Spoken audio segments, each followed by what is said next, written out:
Hello guys, তোমাদের জন্য আবার একটা চকচকে থেকে মিনি ব্লগ নিয়ে চলে এলাম। গাইস আমি কোথায় আছি জানো? হ্যাঁ এই যে আশুলিয়া মোড়, মানে আমি আমার বাড়ি থেকে 4 কিলোমিটার দূরে আছি। এখান থেকে ব্লগটাকে স্টার্ট করে দিলাম। আর গাইস আমি এসেছিলাম একজনের উপকার করতে, কিন্তু এখন মনে হচ্ছে আমারই উপকার লাগবে। আমরা যাচ্ছিলাম পেট্রোল পাম্পে তেল আনতে, কিন্তু দুঃখের বিষয় পেট্রোল পাম্পে যাওয়ার জন্য গাড়িতে একটু তেল নেই, মানে কাছাকাছি এসেই খতম হয়ে গিয়েছে। তারপর চলে এলাম পেট্রোল পাম্পে, মানে গুটি গুটি পায়ে হাঁটতে হাঁটতে। গাইস তোমরা ভাবো না যে আমার নিজের জন্য তেল নিতে এসেছি, আসলে হালকা করে হেল্প করতে এসেছি। কারণ দেখতে পাচ্ছি কিভাবে তেল নিচ্ছে, তো নিয়ে যাওয়ার সময় এগুলো ধরাধরি করতে হবে। গাইস আমি একটা জিনিস গবেষণা করে দেখেছি, গাড়ির মধ্যে যদি পেট্রোল না ভরে সরিষার তেল ভরা যায় তাহলে বেশি সার্ভিস দিবে, কারণ সরষের তেল অনেক মোটা।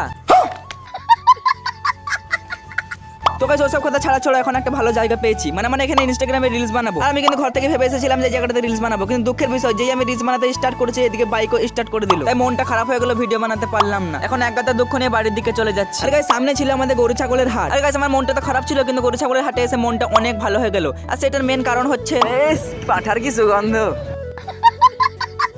তো গাইস আমি এখন আমার ঘরে, আর হ্যাঁ সাবস্ক্রাইবটা করে দিও। Tata bye bye.